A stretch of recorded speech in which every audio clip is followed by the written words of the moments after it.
Opurobios Igwe Ejenga mụnwa bụ Ọsọfịa nwa ezigbo Nwokori na-asị gị ife abụ ugwu mba kwanyere mba anyị ugwu kwanyere Igbo ugwu. Abịa na n'Igbo a na-echi nze na ọzọ na-echi ọtụtụ ihe dị iche iche mana uru ha na nke bụ mmadụ ịbụ igwe ma ọ bụ ịbụ eze obodo mara na ọha ya bụ ndị obodo ga-ezukọta wee kwuwe gị okwu mee gị eze. Ịbụrụ eze ihe ọ pụtara na ihe ọbụla a ga na-eme ga-abụ ihe ọha kwekọrịtara eze eme kpatara eji akpọ ya ọha na eze. N'ụbọchị tata anyị gara mmemme Ọfala nke His Royal Majesty Igwe Timothy Gbogo bụ igwe na-achị Amankpunatọ achị dị n'Ojiriba Local Government nke Enugu Steeti. Ka anyị mara na mmemme Ọfala izizi ọ na-eme ka ọ bụkwa ọha chiri ya bụ eze, maka na anyị mara na ọ bụrụ na ọha chiri ọha ga-akwado, mana ọ bụrụ na ọ bụghị ọha chiri mara na onye agha gara zụrụ ya azụrụ. Dịka anyị mara ugbu a na ọ bụrụ na ijide ego ịga ndị gọọmenti nwere ike ịdọkanye gị asambodo na iburu n'igwe maọbụ iburu n'eze. Nnọọ na Amankpunatọ achị dị n'Ojiriba ebe His Royal Majesty Igwe Timothy Gbogo na-eme Ọfala izizi.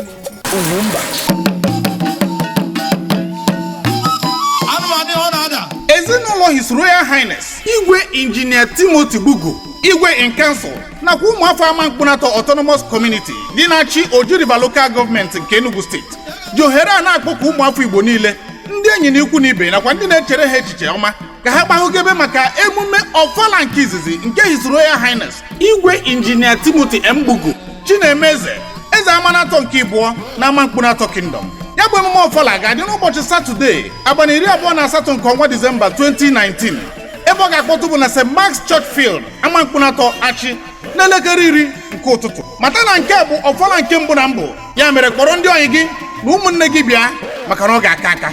Bịa ka ị hụrụ nke tọrọ bịati maka na egwu ọdịnala, ihe oriri na ọṅụṅụ ga-agbọkasa. Anyị ga-ahụ ihe pụrụ iche ndị achị ji wee bụrụ ọkaibia. A ga-ejikwa ohere a wee nye ọtụtụ ndị mmadụ chieftaincy nakwa awọdụ dị iche iche maka na onye ọbụla gbatara bọọlụ na-aracha oroma. Nwanne bịa ka anyị mesara ahụ n'ụbọchị 28 Disemba 2019 n'emume Ọfala nke Eze Gbogo. Ị ga-alaiki ya. Maka ozi ọzọ ndị pụrụ iche ị chọrọ ịmara kpọọ n'akara ekwentị 08034030402 ya na 08034178289. Ọfala Eze Gbogo 28 Disemba, echefukwana, ị ga-alaiki ya.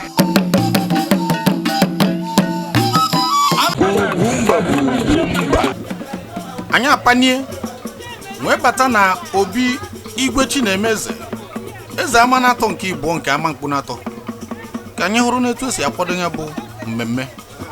Mata na nke a bụ nchụpụta ede nke na-abụghị ọgụgụ ya, mana n'eziokwu a na-esi n'isi ahụ na-amara ụtọ nsị. Omen.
Madado ibi maranya nwa Chinemere onye isi okwu onye ama mkpara atọ isi okwu the Umeghara family.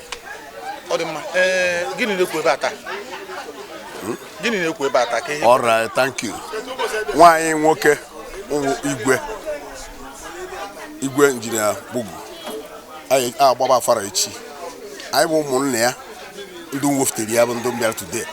Sị ka anyị soro kwadobe ihe na-emebe echi. Ya bụ na ọfala ebidobeghị nnu na ihe aka bụ nkwado ka aka na-akwado ọfala aka bidobeghị.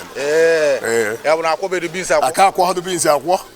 Ọ dị mma ihe ahụ mere uwe omenala etu esi eme na mbụ ọkwa ya. Nke a bụ omenala ka esi eme ya na mbụ. Ụmụnne ọbụla blackịrị ga-enye ya ihe ọ bụrụ gụnwa personal person inwekwa ike ịkpụnye ehi ma onye ha dịka ma junior brothers wee mee. Ya bụ junior brother kpụtara ehi bịa. Yes. Tupu ebido oyiwe bụ ọfala na ọfọ ka na-eme ọfala. Tupu ebido dị ọfala ewetacha ndị mmadụ ga-ewetacha ihe ha chọrọ nweta. Ọ dị mma dịka nwanne unu nwoke kedu ofu ihe ma ọ bụ ịbụọ unu furu n'ime mere unu ji si na ọnya ga-ejere unu dịka onye ọ bụrụ na m wụ Chineke maka amakịrị good na omume ọmụ ya ma ọ bụrụ na m wụ Chineke amakịrị m good na omume ọmụ ya ụjọ adịghị atụ anyị anyị ma onye anyị wepụtara kemgbe ọ rigoro kedu ka ya bụ ihe dị ọkwa ihe ka ọ rigoghara ihe echejie ihe dị ka gịnị arụwa ụzọ zụba ụmụazị na skuul nyere ndị mmadụ aka ndị mmadụ na-abịa ebe a ha na-eri ihe from since that day steady day and night a na-aṅụ mmanya na-eri ihe and ọ naghị asọ mmadụ ịbata bịa geti ya na-ede open every time ịbata bịa o soro urie ofu ike ahụ o ji ṅụọ ka iji aṅụ. Yes. N'ihi nke a onye nyekwara nkwado onye bụ na aka anyị nyere nkwado since. Anyị bịakwa iche ka akpọ ọzọ. onye ọbụla bịara n'obodo ama mkpụ na-atọ n'ụbọchị ahụ amara na ọ bụ ukwu mmemme ka a na-akwado ime maka na igwe ma ndị obodo ma ndị enyi ma ndị ikwu na ibe onye ọbụla na-agbahogebe ka eme ya bụ ihe ka ọ daa ụda dịka nke mbụ ya bụ na nwoke na-abịa ụkwana ya na ọrụ na-eme maka nkwado ya bụ ihe kedu etu ọ dị ọdịghịkwa izu na mana eyigo ya so a ga-eme eme ihe okịta etu a na-agba ịmago last minute ndị mmadụ ihe niile iche na ịkụchago nail ebe hụ na ụfọdụ adịghị etu isi iche mana a na-edozi ha ncha ya bụ na a na-atụ anya ọtụtụ ndị mmadụ n'ụbọchị tata ọ bụ ihe na-atụ m n'ogbu ebe ọ ga-abakwa mmadụ ọma ihe nna anụ mana ọ ga-aba ihe mbụ na-enye nsogbu nke a bụ nke izizi na-eme ọfara eziokwu mkpọdụ ya ma na mkpọdụ ya dị mfe chaa akpa kedu nkwado ndị obodo na-enye total nkwado at least ihe gbasara na mgbagharị ya na preparation ihe niile ha nwere ọsọ m na-eme maka na eze na-achị obodo thank you anyị hapụghị n'afọ na aka dị emechaa anyị ga-akọgọ afọ m bụ Ugwueze Barrister Chinyere Bugu biko ndị Igbo niile na-ekiri n'Ugwumba Ugwumba bụ nke anyị ka anyị nọrọ n'Ugwumba Ugwumba ekele m unu keke ya bụ ihe ji aka ihe na-aga ọfụma mkpọdụ ihe na ihe na-aga ihe na-aga ọfụma doo ịkwado ihe siri ike mana tata n'ụbọchị eyiri eyi ihe yiri eyi agago na-aga so n'elu aka anyị na-ehụ ka anyị na-apaki ngwongwo ndị mmadụ ejigo ma ndị igwe ma ndị nze ma ndị kanselin chief ha nche ga nụchi ebe anụnwa so obere oge okịta nwa gbado ebe a ga na-eri na-aṅụ na ebe a ga-echi ma echichi ihe ndị ọzọ ise tin of joy ya bụ na ọ ga-aka akata ọ ga-adị kajat ọ ga-adị kajat ọ ga-adị kajat ahụ nze chukwu erikwuru m ọgwụ na-asa afọ ahụ gwuru m ọgwụ na-asa afọ ya akwadoro m akwado anyị gwa ndị mmadụ ha dị ọgwụ afọ 1 week before time so ọ ihe kwuru ka a na-eme so were ekelekwa ndị Ugwumba ndị si ka abịa nọnyere anyị ihe anyị na-eme ọkụkọ ọbụla ga-abụ oke na-esitekwana n'akwa maka na a na-esi n'isi ahụ na-amara ụtọ nsị tupu ndị obodo echie gị igwe a ga-enwenata ihe ị na-emere ha Lọlọ Chinyere Bugu Osodieme bidokwa anụ n'izizi gosi na ya bụ nwa ga-aga mba rifo nne ihe a bụ ụlọ akwụkwọ ọ rụrụ maka ndị ogbenye ejighị ya achụ ego ejighị ya eme ka ya baa ọgaranya anyị ga-akọrọ unu maka ya bụ ụlọ akwụkwọ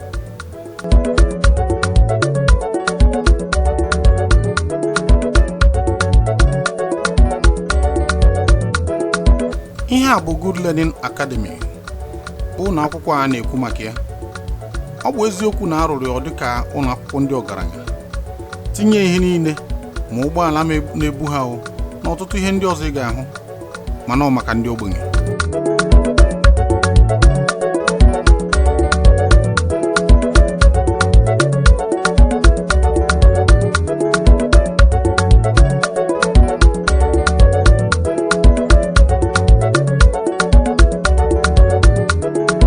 Osodieme Ugwueze Lọlọ Chinyere Bugu na-emere ụmụaka mama anatata maka na o si obodo ibe wee bata wee bụrụ na egotere ụmụaka ihe dị iche iche ma ndị a na-eyi n'ahụ ma ndị a na-eyi n'ụkwụ ma ọtụtụ ihe ndị ọzọ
ihe nwere ya bụ ụlọ akwụkwọ bụ nke a na-agụ n'efu bụ lọlọ igwe Ugoeze Chinyere Gbugo.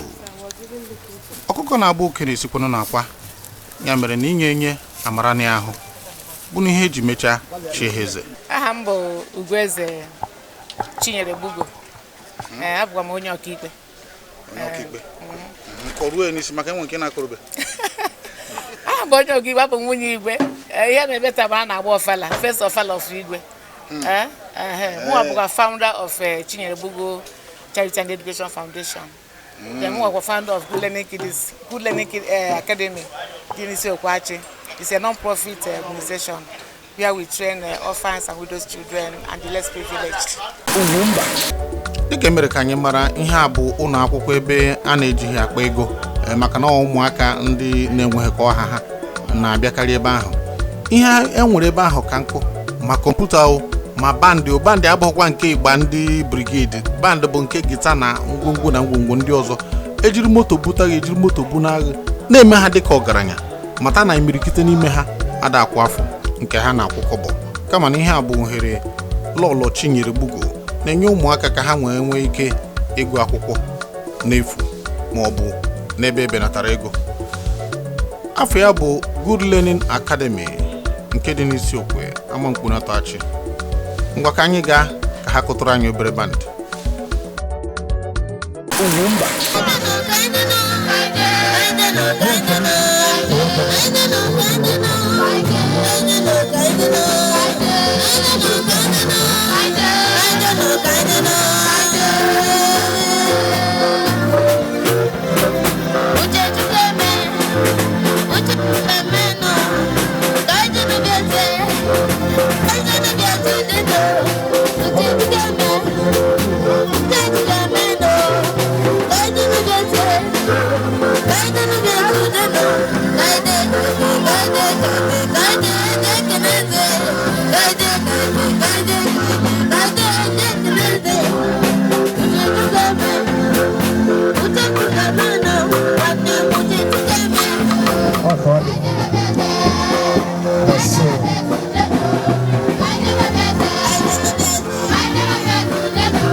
Boom, boom, boom.